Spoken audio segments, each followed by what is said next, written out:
అదే RTV app వార్తల్ని క్షణాల్లో చదివే అవకాశం ఉంటుంది. ఒక న్యూస్ పేపర్, ఒక టెలివిజన్ ఛానల్ మీ చేతుల్లో ఎప్పుడూ ఉంటాయి. గుర్తులేని వారు కూడా ఉన్నారు. వారు కూడా ఈ సందర్భంలో నేను వారు కూడా అభినందించగలుగుతాను. మీ అందరూ కూడా తెలుసు, పార్లమెంట్ ఎన్నికలు జరగబోతూ ఉన్నాయి. ఈ పార్లమెంట్ ఎన్నికల్లో మళ్ళీ ఖమ్మం పార్లమెంట్ అభ్యర్థిగా ఎవరైతే విజయం సాధించాలని ఆలోచన చేసి ముఖ్యమంత్రి, మాజీ ముఖ్యమంత్రి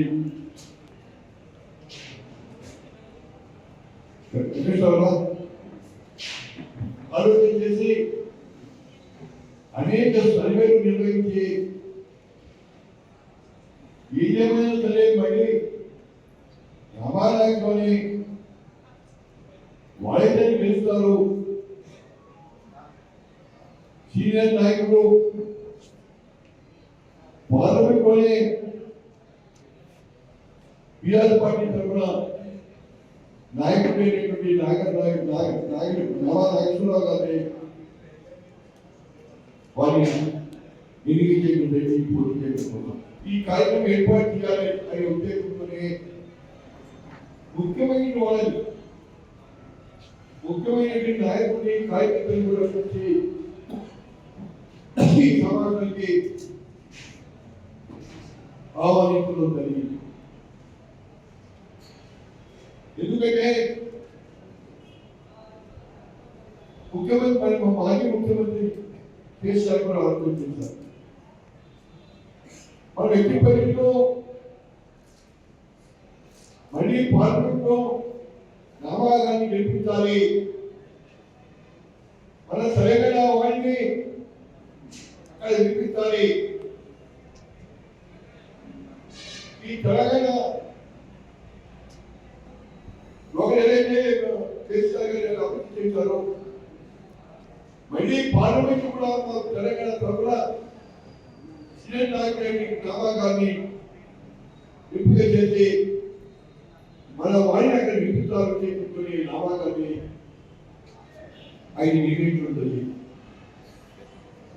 అందుకే వాళ్ళకు కూడా ఏది ఏమవుతుంది, ఎన్ని ఇబ్బందులు ఉన్నా ఏం చేసినా ఈ కాంగ్రెస్ పార్టీ కానీ బీజేపీ పార్టీ కానీ మళ్ళీ ఇక్కడ ఉన్నటువంటి బీఆర్ పార్టీని అడ్డగొక్కాలి, బీఆర్ పార్టీకి ఒక సీటు కూడా రావుదని ఉద్దేశంతోనే వాళ్ళు ప్రయత్నం చేస్తా ఉన్నారు. దేనికి అబద్ధాలు పెడతా ఉన్నారు. బీఆర్ పార్టీ నాయకులు కలిగిగా అభూత కల్పనలు కేసులు పెడతా ఉన్నారు. కారణం ఏంటంటే ఈ విధంగా ఈ టైంలో కేసులు పెట్టి అభూత కల్పన చేసి బీఆర్ పార్టీని ఇమీడియం చేసుకునే ఇవాళ ఇది బీజేపీ పార్టీ కానీ రాజకీయ పార్టీ కానీ ఈ ప్రయత్నం చేస్తూ ఉన్నాయి. దాని మనం గుర్తుపెట్టాల్సిన అవసరం ఉంది. ఎందుకంటే వాళ్ళు అనేక అభూత కల్పన చేస్తూ ఉన్నారు.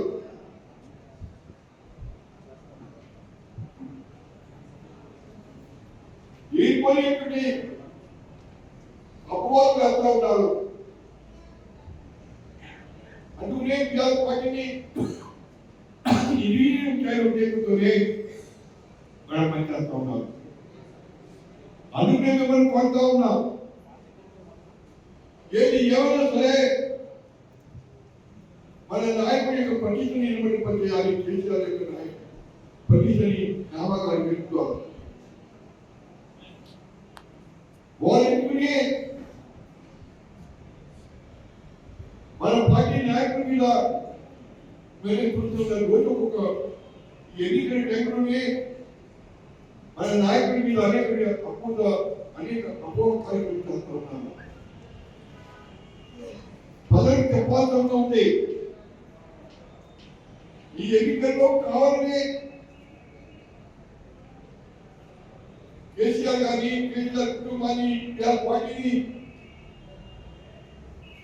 ఈ ఎన్నికల్లో డబ్బులు పొందాలని చెప్పి ప్రతిపక్షాలు ప్రయత్నించిన పరిస్థితిలో మనందరూ జాగ్రత్తగా ఉండాల్సిన ఉంది.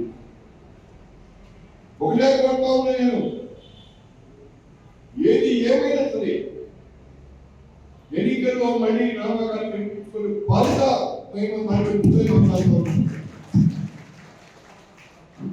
నాకు తెలుసు. ఎందుకంటే వాళ్ళు చెప్తున్నారు కూడా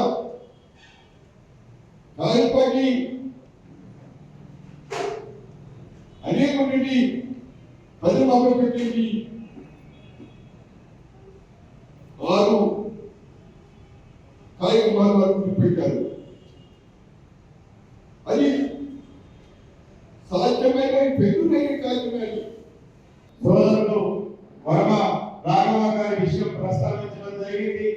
రాష్ట్ర పార్టీ కార్యదర్శిగా నేను ఖచ్చితంగా మీ యొక్క ఏదైతే ఇక్కడ మమ్మల్ని కోరారు, డిమాండ్ చేశారు, రాఘవ గారి మీద ఉన్నటువంటి విషయాన్ని పార్టీ అధ్యక్షులు కేసీఆర్ గారు అలాగే కేటీఆర్ గారి దృష్టికి తీసుకెళ్లి దానికి ఒక పరిష్కార మార్గం కనుగొంటామని నేను ఈ సందర్భంగా మీ అందరికీ హామీ ఇస్తున్నాను.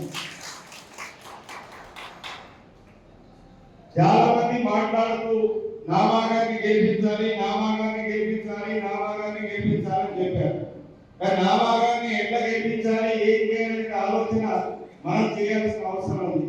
ఈ మీటింగ్ ఉద్దేశం జనరల్ మీటింగ్ కాదు. మనము రాబోయే 25 రోజుల్లో పార్టీ నాయకులుగా, కార్యకర్తలుగా మనం ఏం పని చేయాలి, నామాగానికి ఓటు రావాలి అని. ఎందుకంటే పార్టీ ఈ నియోజకవర్గంలో ఓడిపోయింది, రాష్ట్రంలో ఓడిపోయింది. కాంగ్రెస్ పార్టీకి ప్రజలు అవకాశం కల్పించడం జరిగింది. ఈ రోజు మనం ప్రతిపక్షంలో ఉన్నాం, కానీ నామాగాన్ని గెలిపించాలంటే మనకు ఉన్నటువంటి అనుకూలమైన పరిస్థితులు ఏంటి? ఎందుకంటే కాంగ్రెస్ పార్టీ నాయకులు 4 నెలల్లో మారింది లేదు, మన నాయకులు 4 నెలల్లో మారింది లేదు.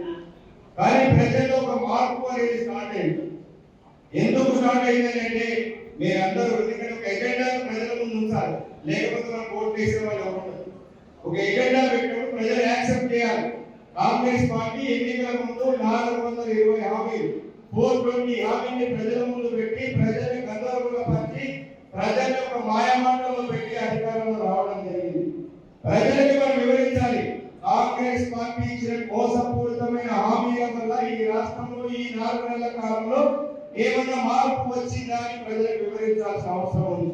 ఇది ఖచ్చితంగా మీరు మనందరం ఇక్కడ కొత్తగూడెమే కాదు, 7 నియోజకవర్గాల్లో ర్యాలీ తీసు, బైక్ ర్యాలీ తీసు, జేరుగుడ్లు, పూలు, క్రాకర్లు కాల్సినంత మాత్రం ప్రజలు మారు. ప్రజలకు వాస్తవానికి ప్రజల దగ్గరికి వెళ్ళి మనం వివరించాల్సిన అవసరం ఉంది. ప్రజల్ని మార్పు చేయాల్సిన అవసరం ఉంది. మన రోడ్డు మీద తిరిగితే కాంగ్రెస్ ఓటర్లకు వెళ్ళి వాళ్ళ ఓటు వేసుకోవడం జరిగింది. ఇప్పుడున్న పరిస్థితి ఏమిటని మీ అందరికీ తెలుసు. సంక్షేమంలో ఉన్నటువంటి తెలంగాణ రాష్ట్రం, రాధానగర రాష్ట్రాన్ని కేసీఆర్ గారు తీసుకొచ్చి 10 సంవత్సరాల్లో తెలంగాణ రాష్ట్రాన్ని ఒక సంక్షేమ రాజ్యంగా తీర్చిదిద్ది భారతదేశంలో ఉన్న అన్ని రాష్ట్రాలు తెలంగాణ వైపు తొంగి చూసే విధంగా చేసిన నాయకుడు కేసీఆర్ గారు. కానీ కాంగ్రెస్ పార్టీ అధికారంలోకి వచ్చి 4 నెలల కాలంలో 120 రోజుల్లో ఈ సంక్షేమ రాష్ట్రాన్ని మరొకసారి సంక్షోభ రాష్ట్రంలో పెట్టిన కాంగ్రెస్ పార్టీని మన ప్రజల్లో ఎండగట్టాల్సిన అవసరం ఉంది. ఎందుకంటే మీకు తెలుసు, మాకంటే ఎక్కువ మీరు మాట్లాడగలుగుతారు, మాకంటే ఎక్కువ చాలా గొప్పగా చెప్పగలుగుతారు. ఎలా చెప్పాలంటే మీకు ఉన్నటువంటి బూత్ నాయకులు ఎవరైతే ఉన్నారో, బూత్ కమిటీలు ఆల్రెడీ వేస్తున్నాయి. ఇక వేదికలు వనభాగాలు వజ్రాలు గారు వచ్చి బూత్ లెవెల్ కమిటీలు ఉన్నాయి, మండల కోఆర్డినేషన్ కమిటీలు ఉన్నాయి. ఏమైనా చిన్న మార్పులు చేసుకోవాలనుకుంటే చేసుకోండి. ఈ ఎన్నికల ప్రచారం మొత్తం కూడా ఏదైతే కోఆర్డినేషన్ టీం అంతా నిర్ణయించింది, ఎవరు దయచేసి మీ యొక్క వార్డు కానీ మీ గ్రామం వదిలిపెట్టి మీరు బయటకు రావద్దు. మీ గ్రామం మీ యొక్క వార్డులో మీరు పనిచేయాలి. మీ వార్డులో ఉన్నటువంటి ఈ ఎన్నికలకు ఒక యూనిట్ గా పనిచేసుకోవాలి. నేను పార్లమెంట్లో వచ్చి పనిచేస్తానని చెప్పి చూడలేకపోతే ఇంకొకరు వచ్చి పనిచేసే మీ పార్లమెంట్ రూరల్ మండలం సంబంధించి మీ యొక్క కోఆర్డినేషన్ టీం, మీ యొక్క బూత్ కమిటీ లెవెల్లో ఉన్నటువంటి వారితో పనిచేయించుకోండి. మనం చేసినటువంటి కార్యక్రమాలు ఏంటి, కాంగ్రెస్ పార్టీ ఇచ్చినటువంటి హామీలు ఎంతవరకు నెరవేరినాయి, నీళ్ళు ఎందుకు లేకుండా పోయినాయి, లేదా కులం బంగారం ఎందుకు రాలేదు, ఇవన్నీ మీరు చర్చ పెట్టండి. ఎందుకంటే మీరు టైం లేదు కాబట్టి నేను చెప్పదలుచుకోలేదు. కాబట్టి మీరు ఖచ్చితంగా మీ యొక్క polling booth, polling station unit గా పనిచేయాలని ఇక్కడ వచ్చినటువంటి కార్యకర్తలు, నాయకులందరికీ మీకు మరొకసారి విజ్ఞప్తి చేస్తున్నారు. మీరెవరు కూడా కేసీఆర్ గారి మీద అభిమానంతో, వరమాల గారి మీద అభిమానంతో, లేదు తెలంగాణ రాష్ట్రం తీసుకొచ్చిన పార్టీగా బీఆర్ఎస్ మీద అభిమానంతో మీరు పార్టీలో పనిచేస్తున్నారు. అక్కడక్కడ చిన్న చిన్న ఇష్యూస్ ఉండదు, కానీ మనం ఇలా మన కౌన్సిలర్ గారు చెప్పారు, ఇక్కడ పద్మ గారు ఎంపీడీసీ గారు బాధపడుతున్నారు కార్యకర్తలు అనేటువంటి వాస్తవం. కానీ ఓటమి అనేది ఎప్పటికీ శాశ్వతం కాదు. కాంగ్రెస్ పార్టీ నాయకులు చెప్తున్నారు బీఆర్ఎస్ పని అయిపోయింది, ఇక బీఆర్ఎస్ లేదు లేవదు అని చెప్తున్నారు. నేను కూడా కాంగ్రెస్ నాయకుని ఈ వేదిక నుంచి అడుగుతున్నా, మీకు సిగ్గుంటే, మీరు మాట్లాడడానికి నిజం ఉంటే, మీ పార్టీకి అత్యంత పవర్ఫుల్ నాయకురాలు ఇందిరా గాంధీని ఒక అమాయకుడు రాయపల్లిలో ఓడించాడు. మరి అప్పుడు మీకు సిగ్గు ఎలా అనుకున్నానే? అందుకోసం ఓటమి అనేది రాజకీయాల్లో ఎప్పటికీ శాశ్వతం కాదు. ఓటమి చేయాలా, విజయం అందించాలని నిర్ణయించేది నాయకులు కాదు, ప్రజలు, న్యాయ నిర్ణేతలు. ఏ పార్టీకి ఓటేయాలి, ఎవరిని ఎన్నుకోవాలని చెప్పేది ప్రజలు. కాంగ్రెస్ పార్టీ కాదు అని సందర్భంగా తెలియజేస్తున్నారు. ఎందుకంటే అనేక మంది ఓడిపోవచ్చు. ఓడిపోయేందులో ఆంధ్ర ఆత్మగౌరవం కోసం ఢిల్లీ మెడలు వచ్చి తెలుగుదేశం పార్టీ పెట్టి 9 నెలల్లో అధికారంలోకి వచ్చిన ఎన్టీ రామారావు గారు మహబూబ్ నగర్ లో చిత్తరంజన్ గారు చేతిలో ఓడిపోయారు. ఓడిపోలేదా? ఈ రోజు రాష్ట్ర ముఖ్యమంత్రిగా ఉన్నటువంటి రేవంత్ రెడ్డి గారు, మన పార్టీ అధ్యక్షుడుగా ఉన్నటువంటి కేసీఆర్ గారు రామాయణంలో కూడా ఓడిపోవడం జరిగింది. ఇది వాస్తవం. కానీ వాస్తవాన్ని మంచి బీఆర్ఎస్ పార్టీ పని అయిపోయింది అన్నాడు. ఈయన ఈ ముఖ్యమంత్రి మొన్న ఒక 2 నెలల క్రితం ప్రకటించాడు, ఏ కేటీఆర్ నీకు దమ్ముంటే ఈ రాష్ట్రంలో ఎంపీ సీట్ గెలవని స్టేట్మెంట్ ఇచ్చాడు. కానీ వారం రోజుల క్రితం మళ్ళీ స్టేట్మెంట్ ఇస్తున్నాడు, నా వెనకాల కుట్రపడుతున్నారు, నన్ను ఓడగొట్టాలని చూస్తున్నారని ఇదే ముఖ్యమంత్రి వల్ల మాట్లాడుతున్నారు. అంటే ముందుకు భయం స్టార్ట్ అయింది ముఖ్యమంత్రికి. మరిన్ని వీడియోస్ కోసం ఛానల్ ని సబ్స్క్రైబ్ చేయండి, లేటెస్ట్ అప్డేట్స్ కోసం వాట్సాప్ ఛానల్ ని ఫాలో చేయండి, అండ్ లింక్ డిస్క్రిప్షన్ లో ఉంది.